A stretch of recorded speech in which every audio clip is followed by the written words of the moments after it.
తాకట్లో ఉన్న మీ బంగారాన్ని విడిపించి ఆ రోజు ఆన్లైన్ రేటుకి కొంటాం. Sharma gold company.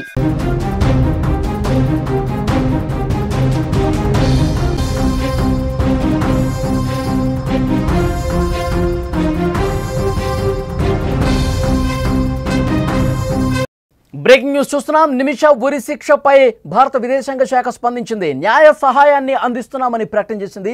ఉరి శిక్ష వాయిదాకు భారత్ ప్రయత్నాలే కారణమని వెల్లడించింది. నిమిష తరఫున లాయర్ను కూడా నియమించామని చెప్తున్నారు. యెమెన్ అధికారులతో ఆ లాయర్ టచ్లో కూడా వెళ్ళినట్టుగా విదేశాంగ శాఖ తెలిపింది. నిమిష ప్రియ ఉరి రద్దయ్యే విధంగా తీవ్రంగా ప్రయత్నాలు చేస్తున్నామని తెలుస్తోంది. యెమెన్లో కేరళ నర్సు నిమిష ప్రియను ఉరిశిక్ష నుంచి తప్పించుకునేందుకు భారత్ విశ్వ ప్రయత్నాలు చేస్తోంది. అందుబాటులో ఉన్న అవకాశాలతో ఆమెను రక్షించేందుకు చర్యలు చేపడుతోంది. ఈ అంశంపై తాజాగా భారత విదేశాంగ శాఖ స్పందించింది. నిమిష ప్రియను కాపాడేందుకు అన్ని ప్రయత్నాలు చేస్తున్నామని విదేశాంగ అధికార ప్రతినిధి రణధీర్ జైస్వాల్ తెలిపారు.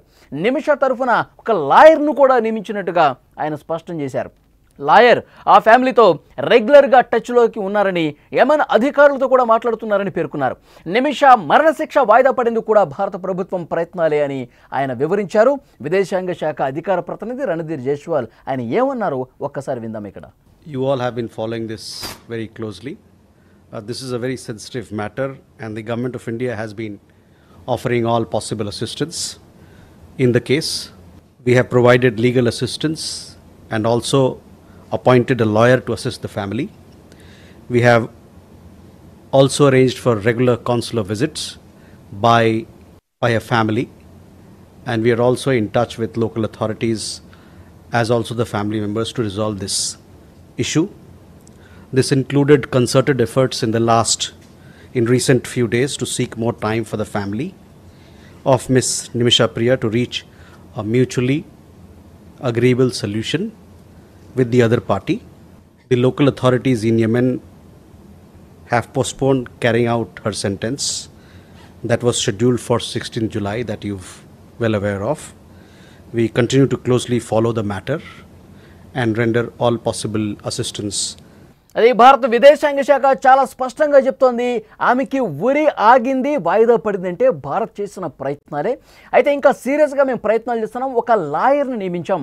అక్కడ ఉన్నటువంటి ప్రాసిక్యూషన్ అధికారులతో, జైలు అధికారులతో ఎప్పటికప్పుడు మన లాయర్ మాట్లాడుతూ ఉన్నాడు. అలాగే అట్ ద సేమ్ టైం అక్కడ ఉన్నటువంటి బాధిత కుటుంబంతో కూడా మాట్లాడుతున్నారు. చాలా సీరియస్గా ప్రయత్నాలు చేస్తున్నామని చెప్పి భారత విదేశాంగ శాఖ నేరుగా స్పందించడంతో ఆ కుటుంబంలో నిమిష ప్రియ తల్లి ఇంకా ఇతర కుటుంబ సభ్యుల్లో ఆశలు మళ్ళీ చిగురుస్తున్నటువంటి పరిస్థితి. ఎందుకంటే భారత్ నేరుగా చాలా సీరియస్గా విశ్వ ప్రయత్నాలు చేస్తోంది నిమిషను కాపాడేందుకు అనేది చాలా స్పష్టంగా ఇప్పుడు భారత విదేశాంగ అధికార ప్రతినిధి రణధీర్ జైస్వాల్ గారు స్పష్టంగా చెప్పడంతో కుటుంబంలో మళ్ళీ ఆశలు కనిపిస్తున్నాయి. మరోవైపు మత పెద్ద అబూబకర్ ఆయన కూడా చాలా తీవ్రమైనటువంటి ప్రయత్నాలు చేస్తూ ఉన్నారు. అక్కడ ఉన్నటువంటి షేక్లతో, మత పెద్దలతో నేరుగా ఆ బాధిత కుటుంబంతో మాట్లాడే ప్రయత్నం చేస్తున్నటువంటి పరిస్థితి కనిపిస్తుంది.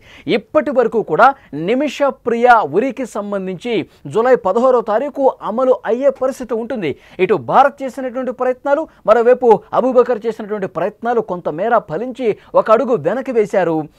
మరొక డేట్ లేకుండా వాయిదా పడ్డ పరిస్థితుంది. పలానా డేట్లో మీకు కొంత సమయం ఇస్తున్నాం, పలానా డేట్లో ఉరి శిక్ష వేస్తున్నాం అని చెప్పి ఆ డేట్ కూడా అనౌన్స్ చేయలేదు. దీంతో ఊపిరి పీల్చుకున్నటువంటి పరిస్థితుంది. సో ఇప్పుడు జరుగుతున్నటువంటి ప్రయత్నాలు మత పెద్దలతో చర్చలు చాలా వేగంగా జరుగుతున్నాయి, చాలా ఫాస్ట్గా జరుగుతున్నాయి. అలాగే భారత ప్రభుత్వం కూడా సీరియస్గా రంగంలోకి దిగింది. సీరియస్గా రంగంలోకి దిగి విశ్వ ప్రయత్నాలు చేస్తుంది అనటానికి ఇక్కడ కనిపిస్తున్నటువంటి ఆధారం ఒక లాయర్ని పెట్టారు. ఒక స్పెషల్ సీనియర్ లాయర్ని పెట్టి అక్కడి లాయర్లతో, అక్కడి ప్రాసిక్యూషన్ అధికారులతో ఎప్పటికప్పుడు నిరంతర సంప్రదింపులు జరుపుతున్నారు. అట్ ద సేమ్ టైం ఆ బాధిత కుటుంబంతో కూడా నిరంతరం ఈ మాటల ప్రక్రియ అనేది కొనసాగుతున్న పరిస్థితుంది. నిన్న నిమిష ప్రియ కేసుకు సంబంధించి అక్కడ బాధిత కుటుంబం మెహదీ ఎవరైతే మృతుడు ఉన్నారో ఆ మెహదీ బ్రదర్ ఒక స్పష్టమైనటువంటి వ్యాఖ్య చేశాడు. ఇప్పుడు ఈ సంప్రదింపులు కావచ్చు, ఈ సయోధ్య కావచ్చు, ఈ చర్చలు కావచ్చు మాకేమీ కొత్త కాదు. గతంలో కూడా చాలా సందర్భాల్లో ఈ విధంగా బ్లడ్ మనీ తీసుకోండి, ఈ కేసుని వాపసు తీసుకోండి, క్షమించి వదిలేసేయండి, ఇలాంటివి జరిగినాయి. గతంలో కూడా మాకు ఇప్పుడేమీ కొత్తగా అనిపించట్లేదు. కానీ మేము వెనక్కి తగ్గే అవకాశం లేదు, ప్రాణానికి మీరు వెలకట్టాలని ప్రయత్నం చేస్తున్నారు. మరొకవైపు నిమిషని ఈ కేసులో దోషిగా ఇవ్వకుండా ఒక బాధితురాలుగా చిత్రీకరించే ప్రయత్నం చేస్తున్నారు. మాకు అసలు వద్దే వద్దు, ఎలాంటి డబ్బు వద్దు, మీరు ఇచ్చే $1 కూడా మేము తీసుకోము. నిమిష కుటుంబం $1 మిలియన్ అంటే 8,60,00,000 కూడా ఇచ్చేందుకు సిద్ధమైంది.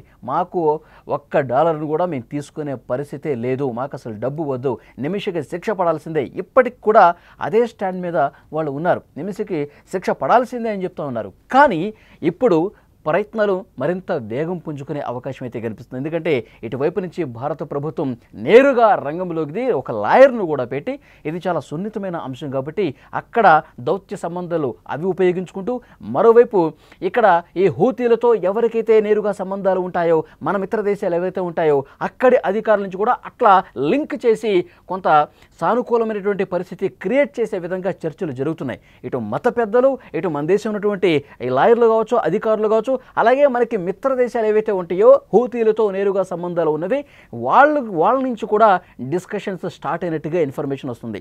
సో నిమిష కుటుంబానికి అతిపెద్ద ఊరట ఏంటంటే భారత్ చాలా సీరియస్గా విశ్వ ప్రయత్నాలు చేయటం, ఒక లాయర్ను కూడా ఏర్పాటు చేయటం. ఇక అబూబకర్ ప్రయత్నాలు అబూబకర్ చేస్తూనే ఉన్నారు. ఏ క్షణమైనా సరే ఒక మంచి ప్రకటన వచ్చే అవకాశం ఉందని ఒక చర్చ బలంగా జరుగుతుంది. ఎందుకంటే ఆ కుటుంబం మెత్తబడినప్పటికీ ఆ కుటుంబం మళ్ళీ వెనక్కి తగ్గే విధంగా ప్రయత్నాలు చాలా సీరియస్గా జరుగుతున్నాయి. ఆ కుటుంబంలో కొంతమంది ఏమో ఉరిశిక్ష పడాల్సిందే, బ్రదర్ లాంటి వాళ్ళు ఉరిశిక్ష పడాల్సిందే, మేము క్షమించమని చెప్తున్నారు. కానీ ఆ కుటుంబంలోనే ఇంకొక వర్గం కూడా సరే వదిలేద్దాం అన్న ధోరణి కనిపిస్తుంది. సో వాళ్ళని ఇంకా కన్విన్స్ చేసే ప్రయత్నాలు జరుగుతున్నాయి. 1-2 రోజులు లేట్ అయినా సరే ఉరి శిక్ష నుంచి తప్పించడానికి, మరణ శిక్ష నుంచి తప్పించడానికి భారత ప్రభుత్వం చాలా సీరియస్గా ప్రయత్నాలు చేస్తుంది. ఉన్నటువంటి ప్రతి అవకాశాన్ని కూడా ఉపయోగించుకొని నిమిషాన్ని సేఫ్గా ఇండియాకి తీసుకొచ్చేటువంటి బాధ్యత భారత ప్రభుత్వం తీసుకుంది. సో అన్ని స్థాయిల్లో, అన్ని కోణాల్లో, అన్ని ప్రయత్నాలు కూడా చాలా వేగంగా స్పష్టంగా జరుగుతున్న పరిస్థితి కనిపిస్తోంది. సో చూద్దాం ఏం జరగబోతున్నది, ఎందుకంటే ఇంకా ఉత్కంఠ అయితే కనిపిస్తూనే. ఒకవైపు ప్రయత్నాలు జరుగుతున్నా బాధిత కుటుంబం ఇంకా వెనక్కి తగ్గట్లేదు అన్నటువంటి వార్తలు ఎప్పుడైతే వచ్చాయో ఇంకా టెన్షన్ ఎక్కువైపోయినటువంటి పరిస్థితి. కానీ ఏదేమైనప్పటికీ కూడా ఈ ప్రయత్నాలు అన్ని వైపుల నుంచి చేస్తున్నటువంటి పరిస్థితి చూస్తూ ఉంటే కనుక సో నిమిష సేఫ్గా బయటకు వచ్చే అవకాశమే ఎక్కువ ఉందని చెప్పి పెద్ద ఎత్తున చర్చ కూడా జరుగుతుంది. సో సేఫ్గా నిమిష ప్రియ ఇండియాకి తిరిగి రావాలని మనం కూడా కోరుకుందాం.